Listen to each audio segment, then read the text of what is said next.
O ministro Múcio, eu tenho que fazer uma certa concessão por dever de justiça. É alguém que, desde o início, ele está incomodando muito o governo. Por quê? Porque ele é sincero, ele é meio transparente, ele fala aquilo que realmente ele acredita, ele não é muito afeito a esse teatro, e eu também acredito que ele sabe o que aconteceu no dia 8. Veja que em nenhum momento de toda a trajetória dele no Ministério da Defesa, ele endossou, ele subscreveu essa narrativa, como diz o presidente Lula, a respeito do dia 8 de janeiro. Veja que ele, inclusive, há vários jornais que falam que ele já disse mais de uma vez em entrevistas que não houve golpe no dia 8.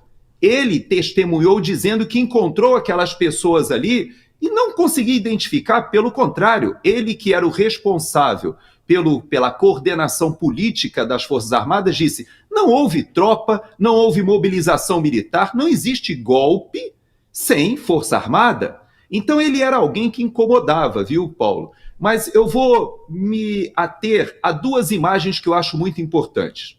Uma, para mim, que me chamou a atenção, foi aquela imagem que o fotógrafo do Lula, ele forçou aquela imagem, aquilo ali foi uma imagem de bastante constrangimento, quando ele faz ali no 7 de setembro aquela foto do Múcio com os 3 comandantes das Forças Armadas de mãos dadas com o Lula.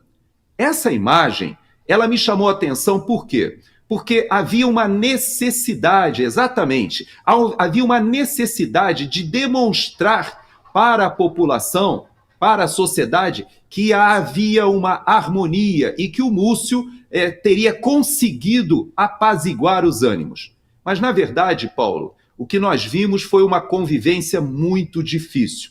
O ministro Múcio, ele recebeu essa missão, que essa imagem tenta, né? O fotógrafo do Lula é alguém muito habilidoso e ele forçou porque os comandantes militares estão constrangidos de fazer essa foto. Até porque o comandante do Exército, ele havia dito que faria um grande esforço para não politizar as Forças Armadas e essa imagem, ela mostra uma aproximação política. Mas tudo bem. Sabe o que aconteceu, Paulo? O tempo foi passando. O próprio ministro Múcio, por diversas vezes, se viu constrangido de ter que admitir que essa manipulação política dessa relação com as Forças Armadas era prejudicial aos próprios militares. Veja que, certa ocasião, ele chegou, inclusive, a falar daquela licitação, daquela compra que estava sendo feita pelo Brasil de obuseiros autopropulsados, que, aliás, eram os melhores do mundo, venceram. E ele informou, ele disse com bastante honestidade intelectual que questões ideológicas impediram aquela licitação com Israel. Então é alguém que incomodava porque ele justamente não fazia parte do teatro. Veja que houve um dia que para mim foi fundamental. Foi o dia de 1 ano do 8 de janeiro. Foi feita toda uma homenagem ao presidente Lula, aos ministros, e os comandantes militares foram convidados para essa cerimônia e não queriam ir. Por que eles não queriam comparecer? Porque estava já com 1 ano muito nítido para todo mundo que os comandantes militares estavam desgastando a imagem das Forças Armadas quando se associavam a esses atos políticos.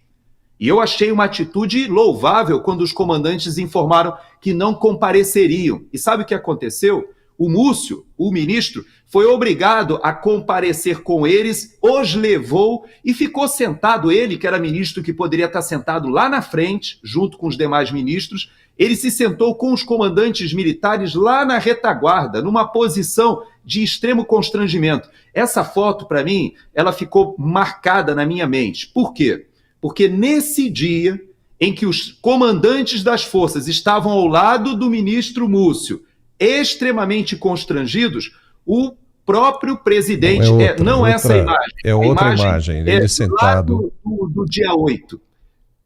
Sim, é a imagem em que os comandantes estão ao lado do próprio ministro da Defesa, naquela cerimônia ali de 1 ano do dia 8. Nesse dia, o presidente Lula fez um discurso. E esse discurso, eu creio que você também tem aí um trecho que seria interessante a gente ouvir, para que a gente entenda o constrangimento do próprio ministro Múcio, que é uma pessoa que teve honestidade de dizer não houve golpe no dia 8, teve honestidade de dizer aos comandantes militares que eles precisavam pacificar a tropa em relação àquela indignação.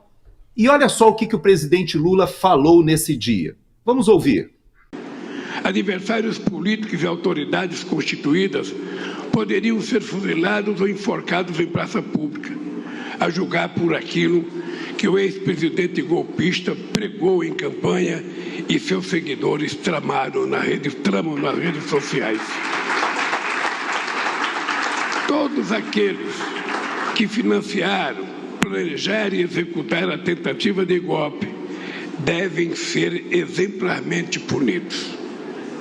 Não há perdão para quem atenta contra a democracia, contra seu país e contra seu próprio povo.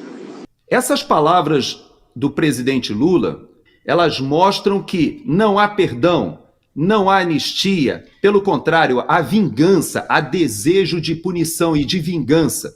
E é isso que tem preocupado o ministro Múcio nesse momento, porque ele já percebeu que 2 anos se passaram e continua todo o esforço de não somente avançar sobre o debate político, mas de criminalizar pessoas, como o próprio general Braga Neto, que avança, inclusive, sobre a competência ou sobre a atribuição do ministro da Defesa.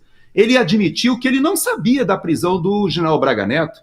Sabe que a reunião que aconteceu, que antecedeu e que pessoas vazaram, que esteve presente o comandante do Exército, o comandante da Força Aérea, parece que o comandante da Marinha não estava presente, e que havia até pessoas da cúpula do governo do PT, me falaram que estaria ali o Aloysio Mercadante, porque é filho do general Oliva, ou seja, alguém que conhece o meio militar, estaria ali também o Genuíno, ou seja, essa reunião, o ministro da Defesa não foi convidado para essa reunião? Como é isso? Então, esse ambiente de desgaste, ele foi acontecendo, Paulo, exatamente por causa desse afastamento das narrativas. Eu quero crer que o ministro Múcio sabe o que aconteceu no dia 8 e não quer mais dar sustentação a isso que está atingindo tantos brasileiros. Eu me lembro que nas palavras dele, ele foi tão honesto que ele admitiu que parentes dele estavam nas portas dos quartéis.